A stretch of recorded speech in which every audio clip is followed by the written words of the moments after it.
Hello. we were just figuring some stuff out. Surreptitiously hiding my headphones. I couldn't decide if I should just drop them okay. on the ground or... We can wing it. Hey guys, happy Monday. I'm Eric. We got Lon. We got Emma. We're going to talk about some D23 Expo, which 3 days of Disney. So much Disney. It feels to me like D23 it's just Hall H, and that's it. Yeah. I mean, there is other stuff happening. All right. But, yeah, it does definitely take up all the oxygen. Also, I was mentioning how it was very strange to be there. I know at this point Disney owns everything, and we have to be used to it. But it's very strange to be sitting waiting for a giant Disney theme park panel. And they're playing We Don't Talk About Bruno, and they're playing the Zootopia song. And then they play It's Always Sunny in Philadelphia theme.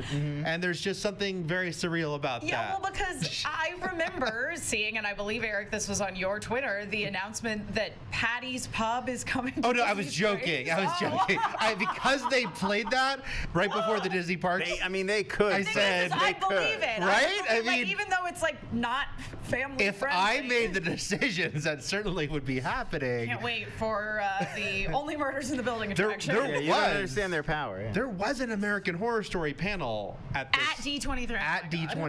Yeah. I didn't go to it, but it existed. I mean, it's now that we're deep into the streaming era, because they, like here we have Hulu and Disney Plus, and it's very separated in the U.S. Adult stuff goes to Hulu, kids stuff goes to Disney Plus. But in Europe and Asia, a lot of the time it's just one. It's like Disney Plus Hotstar, and it's like, come watch Prey on Disney Plus. Pam and Tommy. Well, and Disney Plus also, when they added the Netflix series to Disney Plus. The Marvel stuff. That was when all of us, the Marvel Netflix series specifically, all of a sudden you had to put in a pin. You can disable the pin, but I keep forgetting to disable it. But as many people listen, the Punisher's beyond here. You gotta check in. As many people have pointed out, will they please uncover poor Daryl Hannah's butt in Splash? Because you can look at Hugh Jackman's butt on Disney Plus, but they still have an edited version. What about Thor's butt? Thor's butt, I bet, will be. I think that'll be there in because again, Days of Future Past you can watch on Disney Plus. Yeah. Well, then I mean we do need equal opportunity. Yeah. I'm for equal opportunity. I mean like that we need. Yeah. Give us the F-bombs back in Adventures in Babysitting because the X-Men movies have them. I watched Splash all the time when I was a kid. That's not an objectionable and her hair didn't butt. magically no grow. Objectification of a butt. It's just a butt. I don't People think have butts. I think it's a plot-centric butt. I think that's allowed. Again, it's a mermaid butt. It's all good. So there was a lot here. We'll talk about, even though as much as there was it enough as far as was it, did they deliver? Also, though, there is an issue that never enough. This always happens at these big conventions like San Diego. Some stuff only for the room, some stuff they show in the room and then they immediately put online. There was a lot only shown in the room here, especially Marvel. There's a surprising amount that they held back. A wild amount.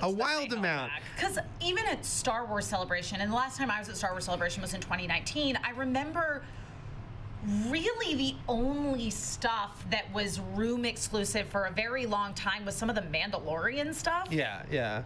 And it was weird because I was like, oh, people haven't seen this compilation, and they showed us this whole thing about how they're working with scale model miniatures. But again, it's like a lot of the time it feels like clips are room exclusive. But trailers usually aren't. But here, no, there was a whole bunch. The problem is I don't want this whole thing to be me going, and then he says this, and then she says this, and then this action scene. So often I'll say, and then there was exclusive footage. If I think it's especially notable, I might call out something. If you guys have something you want to ask me about it, go for it. But it's a little weird. But let's do the quick rundown here. I say quick. It's not going to be quick.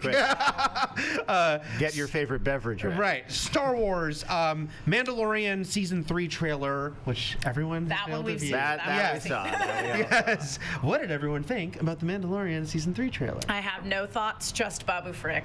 just Babu Frick. Yeah, I mean, it looks fun. It looks like more Mandalorian. I like that we're gonna, we're changing it up this season. Yeah. It feels like it's not just a sort of like keep hidden, stay out of sight, get this kid home. We're like moving the whole Mandalore story forward in a way that seems like I think pretty cool. And yes, Babu Frick. I like the fact that they're addressing that the sort of sect of Mandalorians that Din Djarin is part of is this weird cult. And because I think that when Dave Filoni and everybody came in and we had Clone Wars and suddenly we were redefining what canon was as far as Mandalorian goes, a lot of what the series The Mandalorian is reaching into is stuff that is a bit more reminiscent of what are now considered legends, the Star Wars Expanded Universe.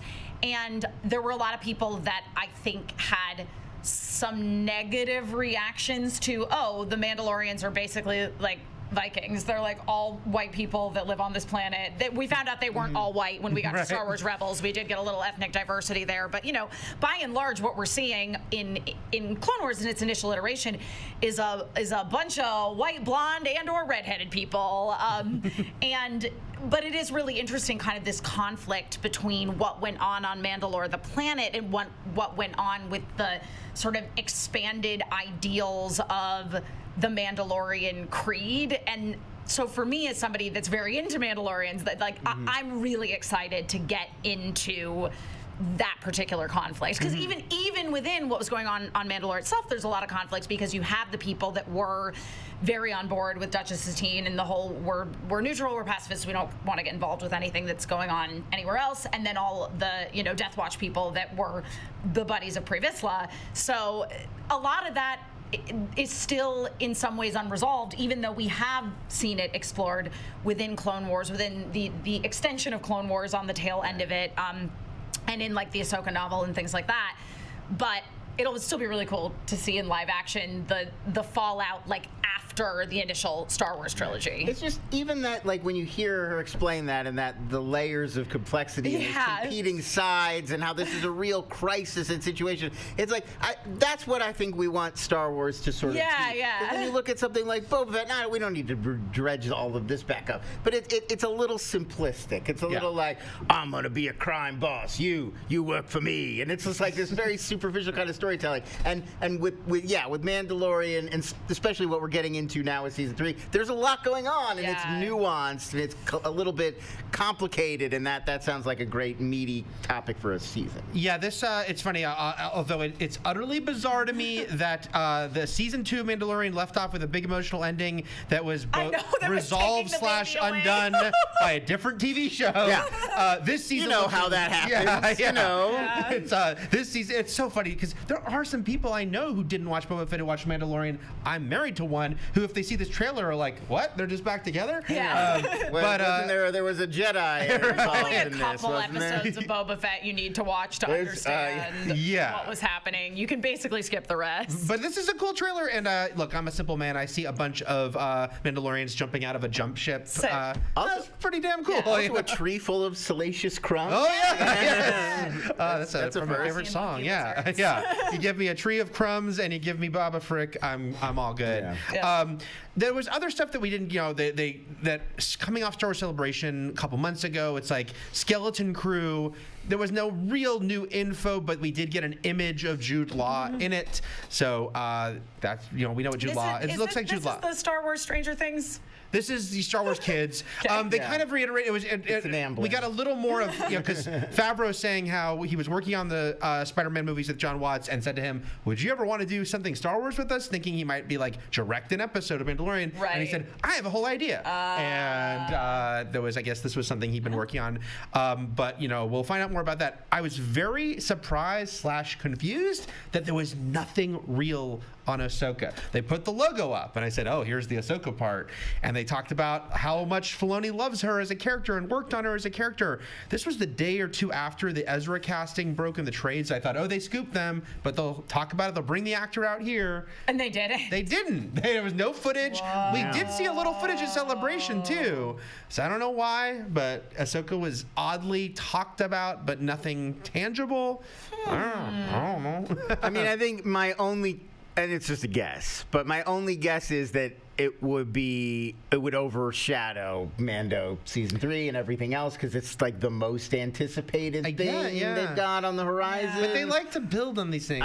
You're right. I'm surprised. Marvel will still give you more, but what can you do? Yeah. And then Tales of the Jedi. This was, so I should say that Mandalorian was a new trailer, but kind of using footage we'd seen at Celebration. Tales of the Jedi. This trailer was showing exactly the same at Celebration. Oh, okay. But now here it is publicly. Yeah. What'd you guys think of the Tales of the Jedi trailer? I loved it. I loved the Tales of the Jedi trailer. I really did. I'm excited about young Dooku. I truly am. Yeah, I mean, I'm not as big a Clone Wars Rebels like cartoon fan as others, so this is definitely not aimed squarely at me. But it does. I am curious about like a prequel to the prequels and sort of going back that far. And I mean, you show me Yaddle, and I'm gonna be. Oh yeah, Yaddle. All right, if Yaddle's in the mix, I gotta check it out and see what's going on with Yaddle, obviously. So they got me there. And so they're calling them 6 shorts, but it's weird because it's like it's an anthology, but not, because it's 3 and 3, 3 about Dooku, 3 about Ahsoka. They both jump around in time, but they showed us one of these shorts, Ahsoka one's at Celebration, and I think it was like 16 minutes, so it's like almost an episode. They did the same thing with Visions, where they called them shorts, but they're practically episodes of TV. It's really more so than short films. But yeah, I'm so into the Clone Wars stuff, so they got me, and I like that Filoni gets to keep telling stories about his little baby Ahsoka there. Yeah. And you get some Qui-Gon. Let's get Mace into. Windu. We get some early Mace Windu. That's right. So that I will say, Star Wars was kind of dominated by the Mandalorian stuff. But let's talk about Marvel, who this was a weird thing too, because it's like Comic-Con, guys, was what, 6 weeks ago or something? It was not that long. It was not that long ago. I do think people were going a lot insane guessing what was going to happen here, only in terms of how much. I saw some crazy How much could they reveal 6 weeks after I saw Comic-Con? people being like, this is going to be the last day that we don't know the casting of a single X-Men in the MCU. They were like, and I'm like, I think you're. Fly in Iron Man there was that one armor, tweet that was like, it had a list of like 8 huge actors. the biggest stars in Hollywood. I think you're None of setting whom were the mentioned bar at this. a little too high. Yeah, y'all. yeah. I think this was, people were definitely crazy. setting themselves up for disappointment, because when you list 30 things you think are going to happen, it's like, come on, guys. A lot of footage shown, as we said, a lot of it we can't show you and they can't really talk about, and I feel bad about that. So I'll blur through these. Wakanda Forever showing a new clip and trailer. It all looked really cool. First trailer was great. Angela Bassett, the scene was really Angela Bassett focused. It was her speaking to the UN and being badass, talking about how we're not going to trust you with vibranium because you suck, while we see the Dora stopping some guys trying to steal vibranium. It looked cool. Ironheart, there was a quick trailer shown that didn't do a lot for me. They're mid-production on that, but they announced Anthony Ramos. We knew he was in it, but that he is playing the Hood, who is a villain that kind of Marvel tried to make a big deal a few years ago in the comics, and it didn't really happen, but he's cool. So I'm excited for that. Although the footage was, I thought it was okay, but nothing great. Quantumania, it was funny when you see a trailer that feels like a sequel to a trailer you saw before, none of which has been released publicly, but that's what happened here. They showed us more footage. The best part, I thought, was they showed a lot of Scott Lang being full of himself at the beginning, and he is named Baskin-Robbins Employee of the Century. Oh, wow. I like that. But it's definitely this tonal shift, because it's like Wacky Scott, and then Kang shows up, and it's not wacky. It's not wacky. They showed more of the scene that they showed before, where he said, an Avenger, did I kill you before? But then the scene keeps going, where he's like, it all blurs together. And then he throws Scott against a wall and says, you're going to help me. And Scott says, no, he's not. But he's got Cassie as a prisoner. Let's get into some tangible stuff for everyone, though. Secret Invasion.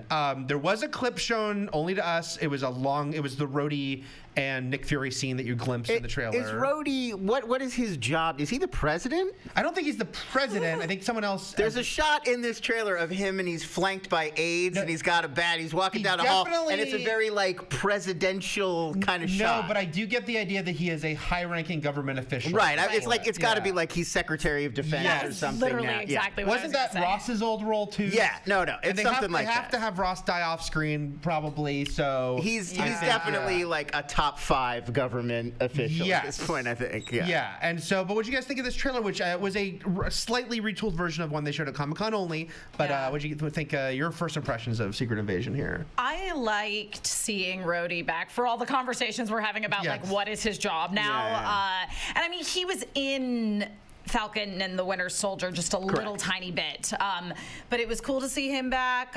You know, I like Skrulls. I'm down with whatever's going on here. Wasn't Martin Freeman in this trailer? Like, there's a lot. There's really a lot going on here. Olivia Colman. I will watch anything. Emilia that she's Clarke. in, We don't know who either of them are playing. Yeah, totally. And you know, I'm ready for Sam Jackson to just and it was nice to see Maria Hill back. Yes. Yeah.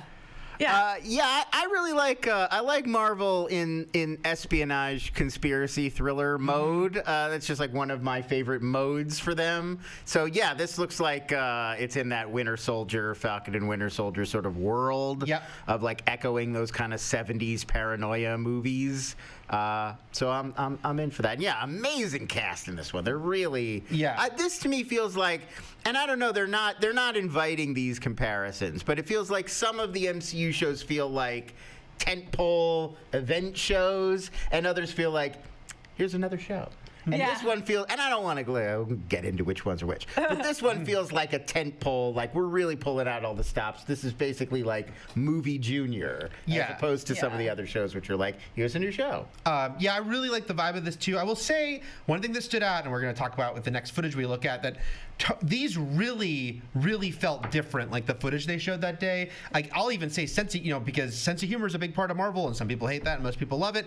But only 2 of the things they showed us footage from Ant-Man and the Marvels we'll get to later even were really kind of joke heavy. And this one, the sort of conspiracy theory vibe of it, I was really into. I wonder if that's a specific reaction to Thor 4, which was there might be some. It came out and everybody was like, "Buh, so jokey," and now they're like, "All right, let's put the serious side. Let's go. Let's focus on the serious." And then it begins with Nick Fury tripping and falling, but I don't think it will. And also with the Rhodey of it all. So then because Don Cheadle was there to talk about this and Armor Wars. Armor Wars is the only thing they announced in 2019 that has nothing's happened with, to the point that I was even talking to some people who were like, I think they just kind of scrapped that. It's not happening. And I wanted it to happen. It is happening. It's filming next year, and they very specifically said that it will lead pretty directly. Secret Invasion will lead pretty directly into Armor Wars. So I think we're going to Ironheart as well, probably. Right? But I think with Rhodey, we're going to get a whole. He's no longer wearing the armor. He's a politician until Armor Wars. Right. That's when he has to suit up again. I also thought about the fact that, again, talking about like reactions. She-Hulk, with the special effects, does she look good enough? And it's like, wow, it's really hard on a TV budget, even a Marvel TV budget, to do a lead character who's CGI. Well, War Machine is a CGI character too. That's probably one of the reasons it's taken so long. Our main character when he's fighting is a digital character. But there, I mean, you can, like She-Hulk, they made this very specific choice. In it's like referenced on screen where it's like, when you're at work, when you're in the office, we want you to be in your Hulk form. And it's like that they could have had her be Tatiana Maslany a lot more of the time. And they made this purposeful choice to make her the She-Hulk. So they, again, in Armor Wars, they do have that same choice. Like, he could be just Don Cheadle anytime unless he's like punching the side of a plane. Right. But I'm very excited for both these shows. It's Rhodey's time to shine. Also, Samuel Jackson's been playing Nick Fury for 14 years. He finally gets a lead role. Yeah, that's nice. Yeah, so I like this this section, this conspiracy theory. Everyone's against this section. Armor Wars also feels like people have been saying this for a long time. He still acts all the time. There's no reason it couldn't happen. Like, well, this is finally our chance to get Sam Rockwell back. Absolutely. Another dose of justice. We've got later. We're going to get a couple of things from now. We're going to get to an actor coming back after a long time. Anything is possible. At this point, if you're bringing Tim Blake back, you can bring back Sam Rockwell. Yeah. Come on. Let's talk about Werewolf by Night, which was the other footage. Again, MCU is so funny because, or Marvel Studios is so funny because they play things so close to the vest. They didn't acknowledge this existed until this. Yeah. Until they were showing It was in the trades. We knew because like Variety talked about it. Right, yeah. But I was so on board. This is easily my favorite thing that I personally got to see from Marvel from D23. It's up there. What do you think, Lon? I love the sort of universal monster movie vibe. It's Michael Giacchino. Did you guys know that? The composer, Michael Giacchino, is making his directorial debut. I interviewed him because he did the score for Lightyear, and I asked him about this, and all he could say is, it'd be great when I can talk about that. Like, he wasn't saying I didn't direct anything, but he still couldn't talk about it. But it really does. does. Like, you can tell he's a fan of those old 30s and 40s Universal monster movies. Like, he's doing a really good job, not just that it's black and white, but riffing on the style of them and the look and the way that they're shot. It looks very cool. I was so into this. I had no idea it would be black and white. No one knew it was going to be black and white. Because even when it began, I thought, it's going to shift to color soon. And then it never did. I was like, oh, wow, that's really, again, this is the benefit of Disney Plus, because as a movie, I don't think Disney lets them release this as a black and white, crazy stylized thing. No. But as a fun one-off special, why not? It also looks like a wacky horror movie, and like it's not trying to dumb itself down is not the right word. They're not trying to make it family friendly. Right. No. Like it looks grindhousey. See an arm cut off. Yeah. And they're not Marvelizing it. They're going to let it be the vibe of the thing that they're referencing and that they're riffing on, as opposed to people showing up and being like, "Hey, what's up, everybody? I brought my axe." You know, doing all their little, which is fine. Like, I like Marvel movies. It's fine. It's good. It doesn't always need to be. And they debuted a cool new special logo at the beginning. And Harriet Sampson Harris is all over this trailer, who freaking stole the show in Licorice Pizza in her one scene in that movie. Really good. So I was so she really nails it in Licorice Pizza. That's a fantastic scene. And the man thing is snuck into that trailer. So wait, really? Yeah, there's a quick shot. I didn't catch it inside. Yeah, there's a quick shot near the end of Man Thing in that trailer. Wow. Well, there you go. Yeah, he's in there. That's his first MCU appearance. And then sort of a big cast announcement was for Thunderbolts. Oh, sure. They announced the movie's existence at Comic-Con, but who would be in it exactly? And they announced the main cast. I'm not going to say full cast because, of course, there's going to be other people in this movie. We'll talk about that. Yeah. But the characters that are the main focus here at the center: Yelena Belova, Bucky Barnes, the Winter Soldier, U.S. Agent, Ghost, Red Guardian, Taskmaster, and Valentina, who we assume is not in the field with them. She's their shot caller. She is leading things. This was a very divisive announcement from what I saw on the Twitter. Yes. What did you guys think of the Thunderbolts lineup here? I love Florence Pugh, and I love David Harbour, and a big fan of Kurt Russell and Goldie Hawn's kid, whose name I'm totally blanking on. Wyatt. There we go. Wyatt Russell. He's a real good actor. Yeah. Really like him in everything I've seen him in. You ever seen Lodge 49, by the way, guys? It's on Hulu. No, I always hear great things about that. Yeah. So good. That was the first thing I saw Wyatt Russell in. It's only 2 seasons, so you can catch up on it real quick. And Julia Louis-Dreyfus, but it's just kind of like I don't care. Like, if I'm being totally honest, I just feel very neutral. It doesn't anger you. It doesn't anger me, but it doesn't thrill me. Okay. I like all these characters, and so I'm fine with I'm eager to see a new movie with those characters in it. As a team, it raises similar questions to me as the Suicide Squad. Like, this doesn't feel like a great team. It feels like a very punchy team. Like, if you were in the Marvel universe and you were going to make a super team, I don't know why you would pick the Ghost. Sure, she's amazing. She could blip around, very difficult to beat. Everybody else is like Red Guardian, big punchy guy. U.S. Agent, wiry punchy guy. Winter Soldier, metal arm punch guy. Yelena, adding kicking. It just seems like it's a lot of street fighters, and it's a weird team to us. Well, it sounds more. Yeah, we thought, because we knew we saw Valentina recruit Yelena and John, U.S. agent. But then our minds went to like, she's gonna need a Hulk. She's gonna need because we thought she was doing like Dark Avengers, but instead it turns like it seems like it's more of like a Wetworks type team because they are, except for Ghost, who can walk through walls, very handy. Like Ghost. Okay, if you were making any kind of villainous super team in the MCU, you'd be like, well, she's very handy. Ghost makes a ton. Maybe your first stop. After that, I don't know. U.S. agent? Okay. Super soldier? Sure. All right. I don't know. That all being said, look, Florence Pugh's Yelena, I love her. Yeah. It'll be fun to see her and Bucky bounce off each other. I will say there was so many. The two characters I think the most had. Why isn't this person in? There was a lot. Well, Zemo, I think. But he's going to be in this movie, guys. He's going to be in this movie. I feel like that's fun surprise, or they're holding off on he's the bad guy or something. I think he's the bad guy because again, yes, in the comics he formed Thunderbolts, but he was he was the son of a Nazi and he was a straight up villain. He was a totally different character than the Zemo we know in the MCU. They know Zemo and Thunderbolts, so are very connected. He'll be in this freaking movie. He's a great character in the MCU. Yeah. And they know we want to see him again and for him to dance. So I think they know Kevin Feige's no fool. He knows what he's got. Yeah. So I feel like Zemo's in the movie. He might just not be on the court. Yeah. And Rachel Weisz. Rachel Weisz too, because this is now a de facto Black Widow sequel. There's 4 characters. Yelena and Red Guardian. And Taskmaster, and I'm including Valentina because we were supposed to meet her first in that movie, and then COVID delayed things. Yeah. So Rachel Weisz has to pop up in this movie. Totally gonna be in it. Yeah.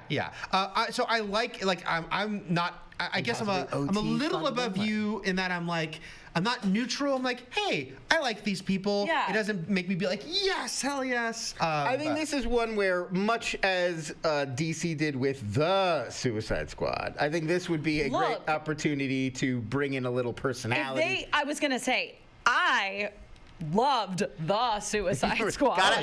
Gotta add the definite article. I saw it in the movie theater 3 times, I think, which is, child's play for Eric, who sees things like 7 times. But for me, that's a lot to go to the movie theater. And I love the Suicide Squad. And I think that in the same way, if you get somebody funny or with their own weird kind of POV take on this thing to come in with these characters, it could be a lot of fun. I don't think you should write this one off completely. But just on the basis of these characters, it is what it is. Yeah. But again, I do think there will be more revealed about this movie and who's in it. The Marvels, I really wish they released this trailer because this was probably the one that just kind of hit the most feel-good MCU notes of anything they showed. But I say this as someone who was not a big fan of Captain Marvel. It's one of my least favorite MCU movies. Yeah. But really, I really dug Miss Marvel, and especially Iman Vellani has Miss Marvel. So functioning as the follow-up to that, I was just grinning through this thing. They play Intergalactic by the Beastie Boys. Oh, amazing. It's all the 3 of them. We find out that it's the 3 of them swapping places, that it wasn't just Carol and Kamala switching places, that Kamala went where Monica was, and presumably Monica went where Carol was. And that something's happened linking the 3 of them. And they're swapping around. All right. And Kamala pops into Monica's spacesuit as she's spacewalking with Nick Fury observing, and Kamala screams, "Nick Fury!" seeing him. And she's there's lots of great moments, and her screaming. Oh, so we were right. It does directly tie into the end of WandaVision. Yeah. Like that. Okay. Yeah. Yes. And Yes. Do we have a good? Okay, that's a big left turn. It's too late. I already said it. Do we have a sense that is also where Hulk is heading? I don't think so. Hulk and She-Hulk is going somewhere relating to Sakaar, but we don't know if it has anything to do with Nick Fury's mission in space. Next summer is funny because Guardians 3 and and the Marvels open, they're back to back. Right. So I think we're gonna get some more spacey stuff going on. Well, that's just gonna be a big question mark for a while. Hulk where the heck is Hulk? Yeah, he's out there. And again, this is the one where I could easily go, and then Miss Marvel does this, and then she does this. But I will say that I really laughed when she's next to Goose, who opens up and does his tentacle thing, grabbing and presumably killing someone, and her going, "Oh my God!" in freaking out horror was really good. That's. She's a delight. She's a delight. Then we got a lot more only in room only. Loki season 2 footage was only in the room only. Echo was, but they announced for Loki that Ke Huy Quan is going to be in it, and this is such a great. I just love him so much. I love him too, and he makes his comeback in something about the multiverse. And then the That's MCU why I was saying, is like- honestly, you could just have him be Waymond. From, Yeah. There's no need to change his character. Don't need to change the character. He's already in the multiverse. But yeah, so that was really I cool. loved the photos of him with Harrison Ford. Yes, it was adorable. I think, how can you resist that? So that was really cool. Loki, quick footage, looked cool. Echo, I actually really liked what I saw of Echo. It looks like it's going to have a lot of flashbacks. It's like of like her family and her people set centuries ago. And then it ended with Kingpin reveal and D'Onofrio coming out on stage with them. Because guys, they didn't freaking kill him. I remember when that episode aired of Hawkeye, people were like, oh, they just killed him? No. They did not. Obviously not. No. Have you seen a comic book before? Yeah. Interestingly, they did not officially announce Charlie Cox is in Echo, even though he totally is. But then he walked out on stage right after with D'Onofrio to talk about Daredevil Born Again, except there was no new information. Just, hey, it's cool. We're doing Daredevil. Well, Echo, I feel strongly is going to lead into whatever. Oh, absolutely. That will set the two stage. of them will go off that to will set the stage for the next chapter. There was a funny remark from Feige because he said because the whole like Marvel TV versus Marvel Studios that went on for years, because he's like, it's just so great to welcome you guys to Marvel Studios. There you have it. And they showed it. We don't have to talk about the clip from She-Hulk they showed, except I liked it with Daredevil because we'll talk about it in a week or two when that episode actually airs. And then Captain America New World Order we knew was happening. We knew obviously Anthony Mackie was starring, but they announced supporting cast. Carl Lumbly and Danny Ramirez are returning from Falcon Winter Soldier. We presume Danny Ramirez's character will become the new Falcon, which is what happened in the comics. They announced Shira Haas from Unorthodox, which I haven't seen, but she's playing Sabra, a Israeli superhero. We can talk about. Oh yeah, I saw that. Yeah. But then you mentioned this earlier, Lon, but the fact that Tim Blake Nelson returning as the leader from the Incredible Hulk. I mean, Feige mentioned it's been 14 years, but when this movie opens, it'll have been 16 years. Hell yeah. Since we saw this.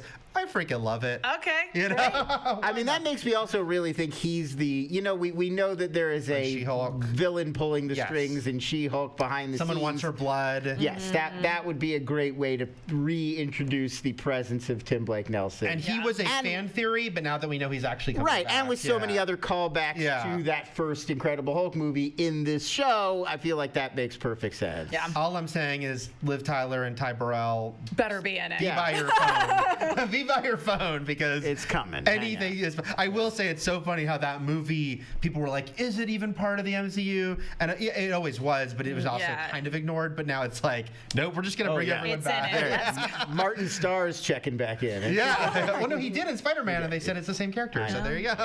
But yeah. We got to talk about Sabra. Because I looked this guy, I was like, oh, an Israeli superhero, that's cool. And then they're like, oh, yeah, she was in the Israeli army in Mossad, and like they're gonna have to change that. I feel like you can't have a former Israeli Secret Service agent gonna be in the MCU. Tricky. There was a lot of. But why do it in a movie called New World Order? This is my question. I mean, but maybe one too many. I guess it's like, how ballsy are they to really be like, to try to be like really like talking about stuff? I don't know, like how much. Like the first Sabra story ended with a Palestinian kid killed and her like crying over it and realizing maybe she's been wrong. I have no idea. I'm not saying it's good. Like, this, we don't need to wade into the politics. It's just like, but why do they want to wade into the politics? No, I know.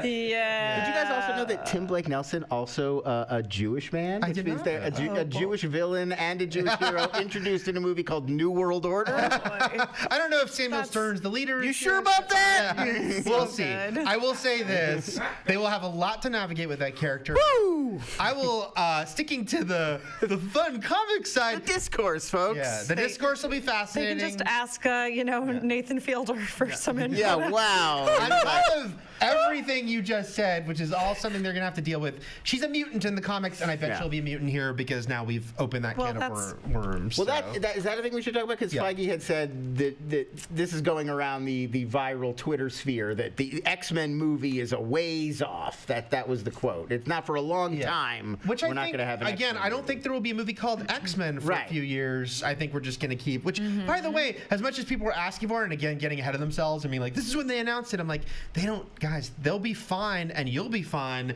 And it's almost like this great thing they have in their pocket, because come 2027, when we again hear, aren't we done with this whole thing? Here's all the X-Men.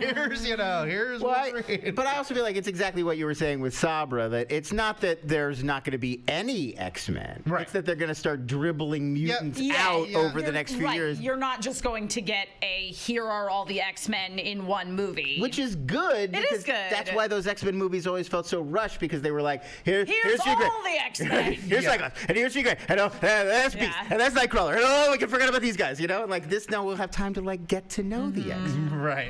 Yeah, I think that's what they'll do, and I think that's a fine plan. They have plenty of characters.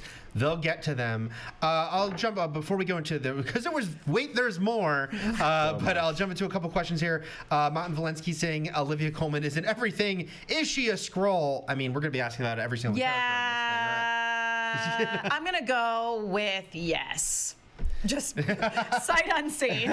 Bold prediction. It does also feel like the kind of thing they may do, like a Mission Impossible mask thing, where it's like everybody's going to get a chance to play a Skrull at some point because they can play anybody. I've seen some people that are disappointed, comics purists, that a Secret Invasion of the comics in that story did involve like all the heroes and several of them turning out to be Skrulls. I'm okay with keeping this a smaller, contained story. I still think like maybe this Rhodey is a Skrull and the real Rhodey comes back by Armor Wars. And we know that they're willing to do that because they did it in that Spider-Man movie when we thought we were hanging out with Nick Fury the whole movie. That's right. At the end, nope. I was bummed about that because Maria Hill, that was like the most time she'd ever had, and then it turned out it wasn't really Maria Hill. No. I don't think they're going to do that again with her in this one. No, I think this is the real Maria Hill. Yeah, the real Maria Hill. I like that. One more from Martin Valensky before we go back to all the announcements. Just saying, should the MCU X-Men be a TV show? It could beat Euphoria with its horniness. You mean God, what was? Oh, there was that great X-Men TV show. Where they were all teenagers and they were students. It was animated. It was an animated one. X-Men Evolution. Yeah. Yes. Oh my God. I mean, I quite frankly, yes, I think so. Like, give me the horny teenage X-Men story. I feel like if you had an X-Men going in the MCU, you could do like a New Mutants kind of thing. That's absolutely what I think is going to happen. Yeah. I think 8 years from now, we're talking about X-Men movies and New Mutants Disney Plus show. Exactly. Yeah, I think that's the formula. and correct. And there will be plenty of horniness. It is. It's very horny. Okay, but wait, there's more. So that was all the Star Wars and the Marvel, but they have other things because they own everything. Yeah. Avatar: The Way of Water. I would say it's a little odd they didn't release anything publicly, but there's going to be a trailer in like 2 weeks with the re-release. And I think that they realized that it's the 3D. You gotta. Yeah. The 3D is the thing. It was so Cameron when they said, guess what? We're handing out 3D glasses to everyone. Yeah. And I'll just say they showed us like 5 scenes from the movie, and guess what? I was very cold on the story, and it was all out of context. I was not engaging with anything emotional. And then I saw the underwater stuff, and I said, I got to see that in IMAX 3D. Because guess what? It freaking looked amazing. Yeah. The 3D, the tech of it. It's the world's longest theme park ride, except your seats don't move. You just. I feel like at this point in his career, Big Jim Cameron doesn't make a movie unless he sees something in a test run that he's like, whoa, that's going to be amazing. Like when he's in a room and some engineer shows him something that makes him go, wow, he's like, I'm going to make a movie with that. Like, and that's it. Otherwise, he doesn't make that movie. Probably, yeah. Because we saw two of the scenes we saw were underwater, and they looked freaking incredible. Right. It looked like you're swimming with them. And then there was another scene outdoors at night, and it's raining, and it felt like the rain's in front of you. Yeah, I don't think he doesn't need to bother at this point. Just like stay home and light cigars with $1,000 bills. Yeah, pretty much. Yeah. The high frame rate is weird because it's Cameron and because it's all designed for the high frame rate. The effects look great.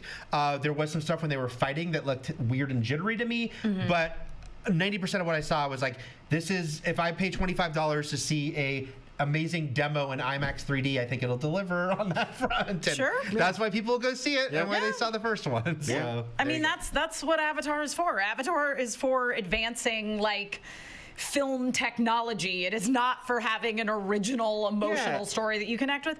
The story in the first one is fine. It's It's a fine. very classic sci-fi story. There's nothing original about it, but you know what? The 3D's cool. Yep. Yeah, I think people always are like, well, I never want to like rewatch it at home. It's like, yeah, you don't want to watch not like meant to. Star Tours and Captain. Yeah, Yeah. Doesn't mean they're not good. It's just like it's designed for this other thing. Yeah. And I'll tell you something, the only time that anything Avatar has emotionally gotten me is the ride Flight of Passage at Disney World, which is an amazing ride. That Yeah, I've heard it's unbelievable. It actually connects with you emotionally. So there was a part during the footage where they're playing music from Avatar, but that I mostly equate with that ride, and that's when I felt emotional. Yeah. I was like, I mean, it's reminding me of that ride. I believe it. I get emotional on the Minions ride at Universal Oh, yeah. Studios.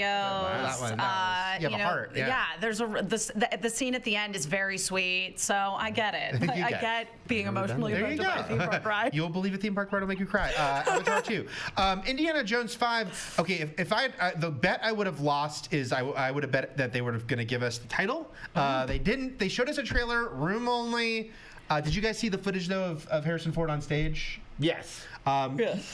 Seeing that man get so weepy and nearly like crying because we were all so excited for him. All right, that got me. I think know. Senior hero. He's got that reputation Harrison as Ford's cold dad heart. well, right. He's got that reputation as being so salty, but I was starting to think maybe it's just about Star Wars. Maybe Yeah. there's Like always been a very. I mean, for going for decades though, his warmth towards Indy is obviously has been much more obvious. Yeah, I feel like this was an indication like he just likes this better. Yeah. At this point, he's not bothering to cover his personal preferences. Yeah. And then the trailer was really cool. Sala's in it. He's back. Indiana Jones rides a horse down a subway tunnel, and he takes his whip and holds back a room of like 50 guys, and then they all pull guns on him.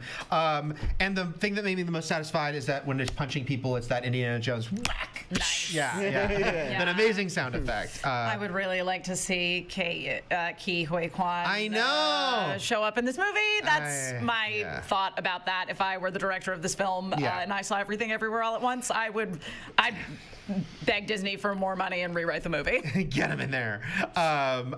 Maybe the movie's just called Indiana Jones. I don't know. Maybe they'll go with that. But I think he needs an Antha. I want an Antha. So the last ride. Yeah, if they literally riding a horse through a subway tunnel. If they do the new formula, it'll be like Jones : I said Henry Jones Archaeology. Jr. Yeah. Indiana Jones : Henry Jones Jr. Yeah, that's the new. That's the new format. All right, let's try to. I'm gonna just hear. First, I'll go back in a second and just say, here's all teasers that were shown in the room only. If you have questions, ask me about them. Mufasa the Lion King, The Haunted Mansion, Snow White, Peter Pan and Wendy. Isn't Peter Pan and Wendy David Lowery? Yes. Yeah, and it's going right to Disney Plus. And guess what? It looks visually really cool. The director of The Green Knight. Yeah. And the Pete's Dragon remake, which was very good. Pete's Dragon's one of the better live action remakes they've done. Well, I guess the originals also. And so this looks really good. And Haunted Mansion looked fun. I wish Jared Leto wasn't the Hatbox Ghost, but what do you do? Jamie Lee Curtis came out on a Dune buggy to announce she was. And that's Justin Simeon, the Dear White People. Yeah, so that'll hopefully be like kind of fun. And those were the two. I'm sure he's got like a take. Oh my God, there she is. There she is. In her Doom buggy. It's still bizarre that Barry Jenkins is directed Mufasa. He said he's a huge Lion King fan. The footage looked like the first Lion King, which was one of my least favorite. Yeah, which is just a bunch of dead in the eyes animated animals. Yeah, I really don't like that one. Yeah, and Snow White was very quick, although it looked pretty close to the original movie. So those were those that I can't show anyone. Yeah. But then things you can see, Disenchanted's trailer is out there. Oh my God. Disenchanted is the movie I did not know I needed. And then I saw that trailer and the premise is so great. I'm so on board. And I love James Marsden in these movies. He is just, I cannot wait to see him back as the hot mess, I guess, king now probably that he is, and Idina Menzel with her straight across bangs, and she's like abandoned her tough New York working lady life to just live in a fairy tale. I love and like what was so fun about the first Enchanted was it was juxtaposing those weird fairy tale tropes in the real world and how unrealistic that is, and then the idea of this woman who is a stepmother now in real life, wishing for a fairy tale in the real world and automatically being relegated to the role of evil stepmother. Oh, it's genius. I love it. I can't wait for this. I'm all in.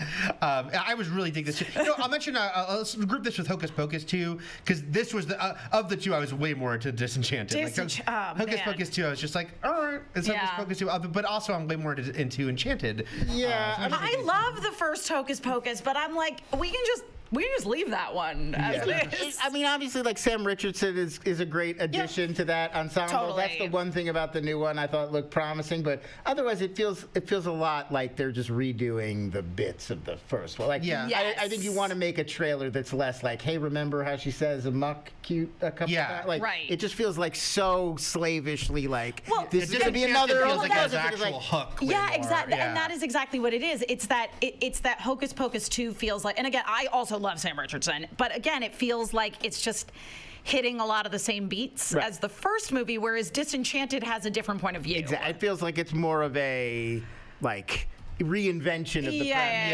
Exactly. Also, I have to mention, William, if you can bring up that picture from Disenchanted again for a second. It was a shticky bit. It was cute. Of course, it played huge in the room of Maya Rudolph and Amy Adams being late because they were at Disneyland across the street and coming in with all this Disneyland gear. But then I will tell you something. The next day I'm sitting waiting for another panel and guys behind me go, hey, I was at Disneyland last night. You know what? I saw Amy Adams and Maya Rudolph there.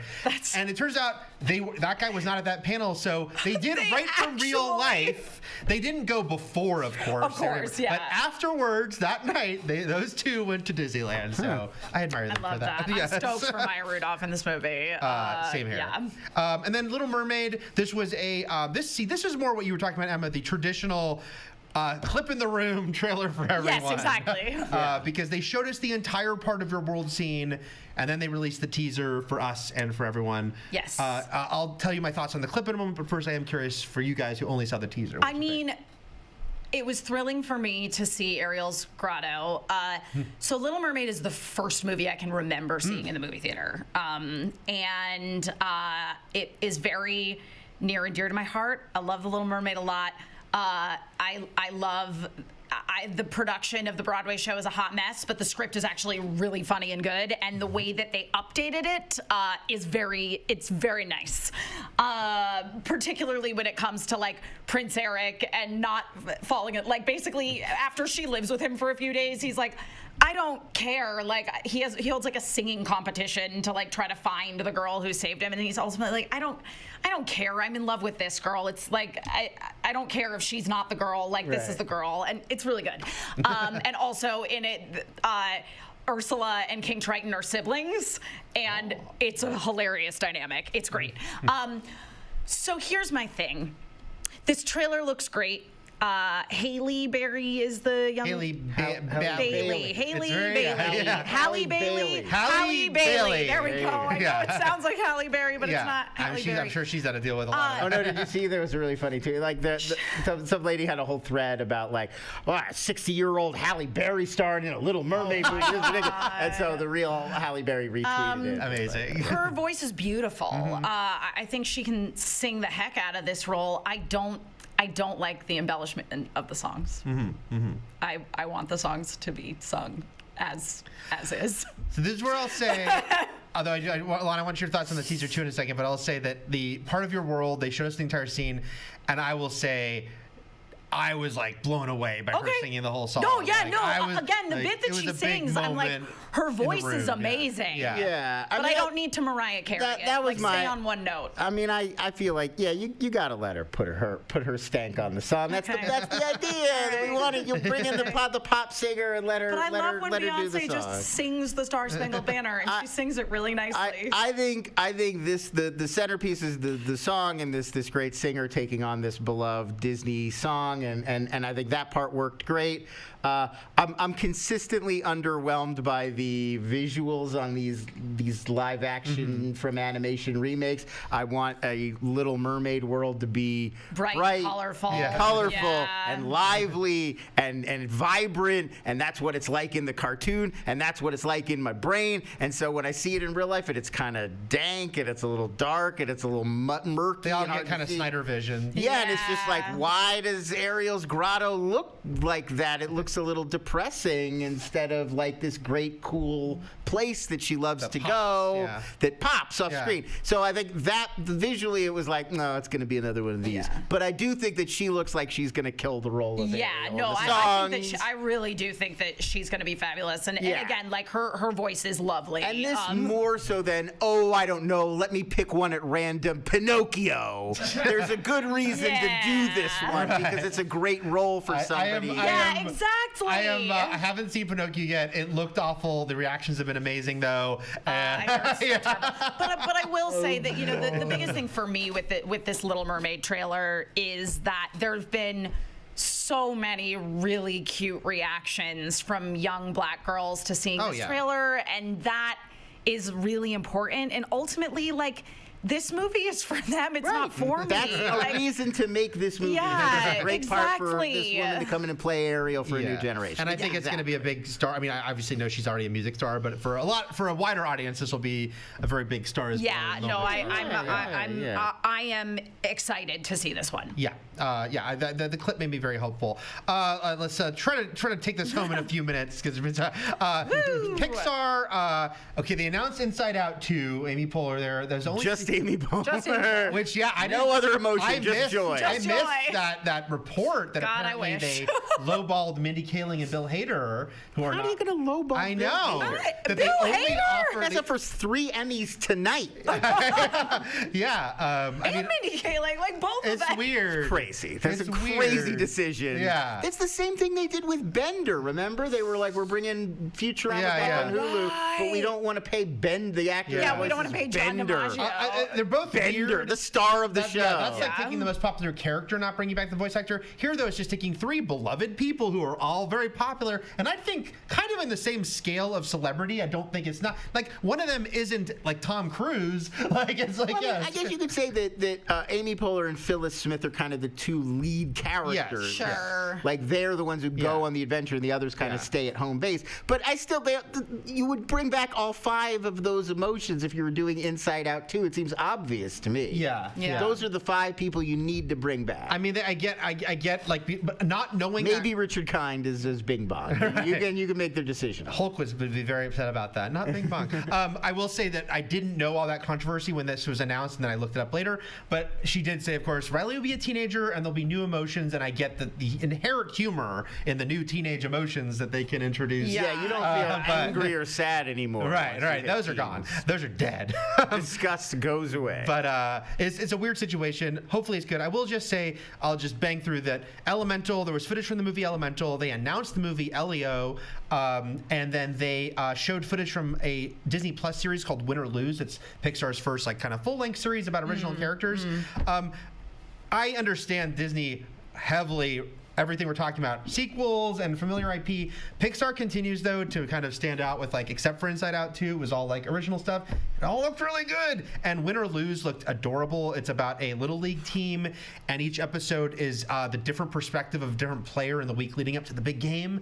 And it looked really funny. Yeah. And Will Forte is the coach. And I was just like, that was, like, kind of I want to give a shout-out to Win or Lose because it's such a small project in the scheme of things. Yeah, well, it's nice that Pixar's getting an original. I feel like everything Pixar has done so far for Disney Plus, like, it's all pretty good, but it's all been sort of afterthought. Not the stuff that ended up there, we should say, because then they just there's the movies that they made not thinking they would go to Disney Plus. Right, but I know what you mean. I mean, like Cars on the Road or Monsters, Monsters, whatever. Meanwhile, two of their best movies just ended up on Disney Plus. Right, exactly. So it's nice to see Pixar getting an opportunity to really, like, explore and do an original, like, TV show in their style. Like, I'm looking forward to that. Yeah, and Elemental, by the way, is about a city where the four, where Earth, Wind, Fire, Air are all, like, it basically represents, like, different, like, cultures living in the same city. Yeah. And it's a love story, but you could say it's Romeo and Juliet between fire and water, but it's also got a pushing daisies kind of thing because they can't touch each other because of fire and water.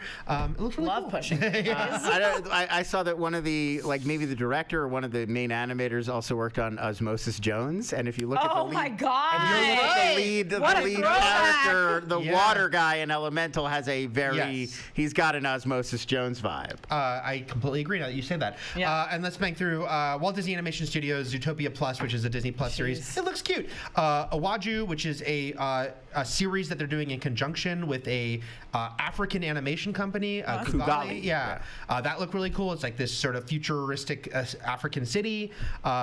These guys were very funny and endearing. Jennifer Lee talked about reading an article where they said they were going to kick Disney's ass. She said, kick Disney's blank. And she decided, let's team up with you. Strange World, the new trailer was okay, better than the first one. But let's talk about Wish, which was announced as their 100th anniversary animated movie. Not the 100th animated movie, but because it's the 100th anniversary of the company, they wanted to do something, and it's about original characters, but with a nod to the past. And it does have an eye-rolling premise. Yeah, it's like it's kind of trying to be too smart for its own good. The origin of the wishing star, which, and I believe I could be wrong about which this. like is not really like.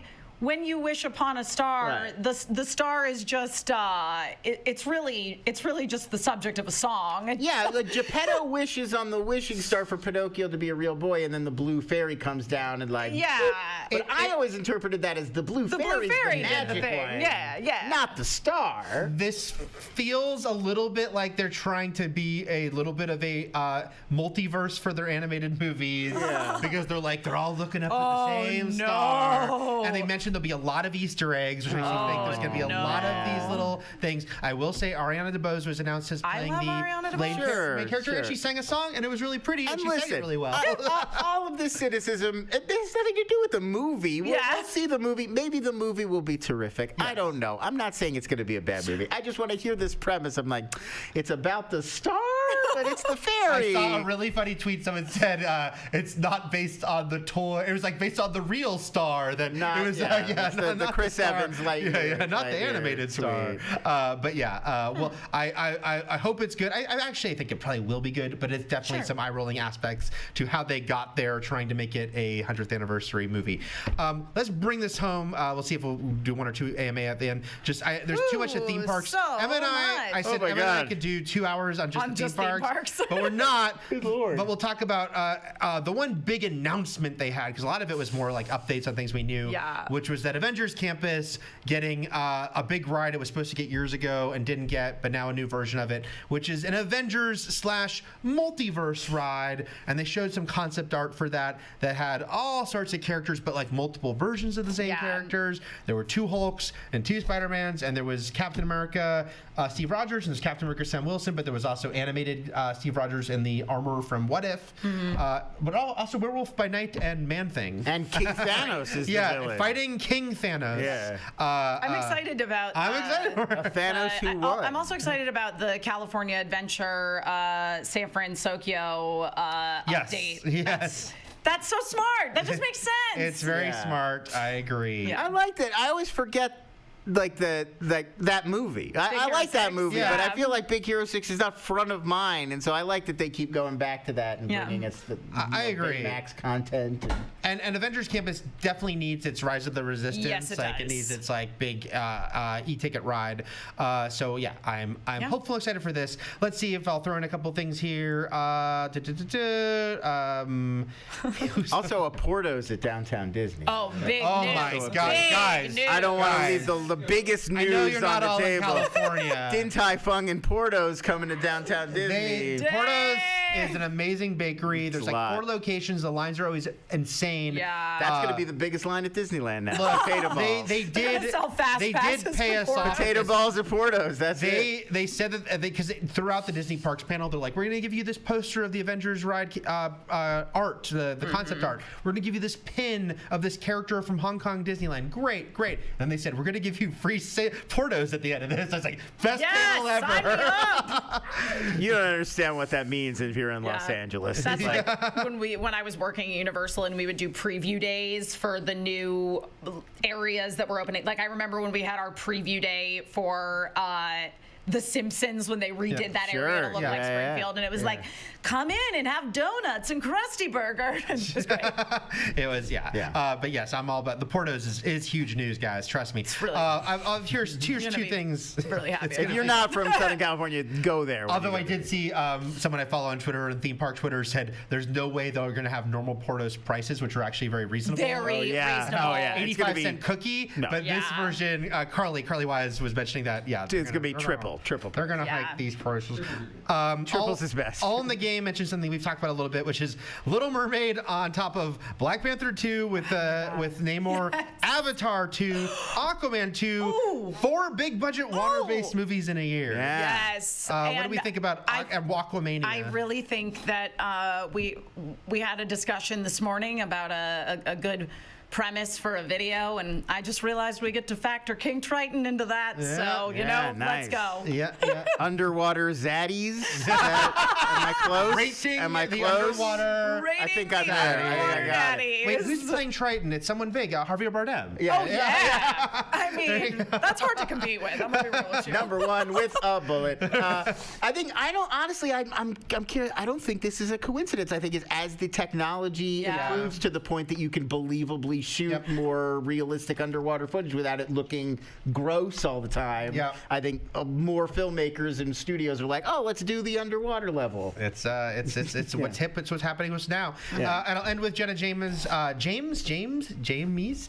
saying, when is Disney going to learn the only live-action remakes we really care for are Treasure Planet, Atlantis, and/or Anastasia? Good pull because 20th Century Fox. Yeah, they can't. They technically not a Disney animated film, but they can do it now. Fox, so they can't do that. No, they can. No, they can. Oh, yeah, that's right. They own it. Everything. Jesus. They do now own Forgot about that. Anastasia. Wait. Yes. Am I crazy? I feel like I saw something about Atlantis and Andrew Garfield. Oh, I think that was a rumor. Yeah, that's Treasure Planet and Atlantis are two that you hear thrown around. It's always like a fake casting rumor. No, the real live-action remake we want to see is The Black Cauldron. Hell yeah. No, I'm serious. It's that The would be Black interesting. Cauldron. Come on. It's going to happen, and it's going to be really cool. One day, it's going to be dope. I agree with that. Because the that is an animated interesting version is point. bad, and it's a great book. But so. also that animated version, notoriously, they cut a bunch of dark stuff right before it was released. That's true. It also looks awesome. It's just It looks awesome, lame. Like It's they lame. put in a lot of comedy-focused stuff, and they really childish it up. And we don't. Oh my God, we skipped over. I can't let. I know we're going long, guys. No, it's fine. Willow. Oh my God, that's right. We didn't talk about Willow. Talking about. I couldn't. Okay. I would have felt so bad. You guys, Christian Slater was meant to be in Willow. I'm just gonna say that right now. They revealed now. Christian Slater is gonna be in it, and they showed us this new trailer. I mean, it looks fantastic. And I mean, I went back. I was at the Arrow screening where Ron Howard actually first teased we're going to do a new Willow thing. Because I've always really loved this movie. It was a big childhood movie for me. But when you go back and you rewatch the original movie, it's one of those fantasy stories that it is such a little part of this world. And no pun intended. It is. You're seeing this tiny little corner of this big imaginative world. Right. It's the perfect setup for let's grow this. Let's explore more of this in a show. There's so many little teases and good little things about like laying the groundwork for a larger world. And so I think it more prime than, we're going into like Lord of the Rings now and expanding that universe, but that was already very expanded. Willow was we've seen like one little narrow pocket of it. So I think that's exciting. Perfect for a fantasy series. And yeah, everything I've seen out of it, it looks great. It looks like there's some good queer representation. I love what's going on between these two. I love the sexual innuendos. I love Warwick Davis getting back out there and just being a little sorcerer, fighting bad guys with his friends. I'm into it. And it's just like Ron Howard in the original really expertly balances like it's dark and scary for a kids movie, but it's not grim. Yeah. There are scary moments, there are dark moments, but it's fun, it's light, it's funny, it's charming, it's got a lot of personality, and I think again it's like a world you're going to want to spend more time in. As someone who doesn't have strong memories of Willow, I just haven't seen it in a long time. This trailer I thought looked really fun. It makes me I want to rewatch the movie anyway, of course. Yeah. It's cool to go back now just from a like VFX history perspective, because Willow was a very significant movie in the development of Industrial Light and Magic. Yeah, if you go back and watch all these Industrial Light and Magic documentaries, they talk about it a lot. Like the first morphing in a movie, and so like when you go back and rewatch it, obviously it does not look state of the art today. No. But it still looks. We had to get there. Pretty okay, to be honest. It looks really cool because you could see the early ideas of working digital and practical together. It's like when you go, and this is fresh on my mind because I just watched it in IMAX last week before Jaws, and it's watching Jaws now. It's so charming. Right. It's such a good movie, and it feels like this scrappy little movie in the best way possible, and you just like see the beginning of. It's so smartly filmed, and I mean, look, the shark in IMAX now in 4K, you're like, okay, that is a fake shark. It doesn't look like a shark, right? That's okay. But that's okay. And really, honestly, the shark's in all of maybe 7 minutes of the movie. So the reason I thought of Willow again when we were talking about Black Cauldron was just because I was going to say it's like there's Aqua Boom, but there's also Fantasy Boom. Yeah, there's total with House of the Dragon. Boom. Oh man, and Lord of the Rings, Rings of Power, and Willow. I could see Witcher, Disney Plus. Shadow and Bone. Sandman to some extent. Yeah, so if all this stuff is resonating, I could see Disney going Black Cauldron series. I'm gonna put that out right now. I think it's a guarantee. I think it's going to happen at some point. And there's so many books in that series. There's so much more after Black Cauldron. It's got name recognition. It's a really cool, visually cool world. There's lots of great source material. They're gonna figure that out. I have no doubt. Can't wait. All right, guys. And great mouse detector. Yes. Thank you. I'm so glad I remembered to talk about Willow. Thank you guys for joining us for this entire Disney D23 Expo. I would say, people were like, oh, they didn't announce enough. I don't know. We barely got through it in an hour. There was a lot. Yeah, I thought there was a lot. Let's, maybe I won't pimp out all the things we're going to pimp out just to wrap this up. But Honest Trailers commentary, we mentioned last week, we didn't get to do Nope. It's coming tomorrow. That one will have to be pre-taped. We're gonna have a new live one for tomorrow morning's new Honest Trailer. But we're gonna have a double up tomorrow, so you'll also look for that Nope one. Yeah. Please check the community tab because we want to get your questions, even though it won't be live for Nope. So if you want to ask a question about the Nope Honest Trailer, put that in the community tab before we record tomorrow morning. But you'll look for both tomorrow. Yes. Two commentaries. Normal live schedule. Normal live schedule. Yep. And then we mentioned next week on Monday there will be a mid-season Watching Thrones House of the Dragon. It's the episode where we say goodbye to the two lead actresses for the time jump. That'll be interesting. So look for that. And then Andor reviews will start with the three of us on September 21st. Yes. So Andor. that. And tell us something about Twitch. So this week on Twitch, man, we got a lot happening. So at 7 a.m. Pacific time, 7 a.m. Pacific time, it is Tokyo Game Show week, and we will be co-streaming the Capcom showcase on Thursday morning. That's twitch.tv/fandom. Also, we have got, we're on to our second episode of this month's Fandom Game Club. We are playing Call of the Sea. If you don't have a copy of Call of the Sea, you can go on, if you're a PC gamer, go on over to Fanatical and get yourself a copy of it. Otherwise, it's also available on Xbox and lots of other things. It's really fun. So far, we played the prologue, chapters 1 and 2. This week, we will be playing chapters 3 and 4. And then, of course, on Fridays at 11 a.m. Pacific time, we have our Lord of the Rings, Rings of Power watch parties. You do not need to watch it ahead of time. It is a watch party. As long as you have an Amazon Prime account, you just log on into that. And Bailey and I are controlling the feed. We're hanging out. Sometimes we have guests on. We had Carolyn on. It was real fun. She called Gandalf Gandhi. Not confirmed Gandalf, but pretty much certainly Gandalf. So those have been really, really fun. Again, that's twitch.tv/fandom. Come hang out with us, especially for that 7 a.m. stream. We're going to be in all kinds of Street Fighter, Resident Evil, Mega Man, and Monster Hunter hype. Wow. Look for all that and more here at Fandom. Thank you, guys. That's it for today, but we got a busy week. Farewell. Goodbye. Farewell.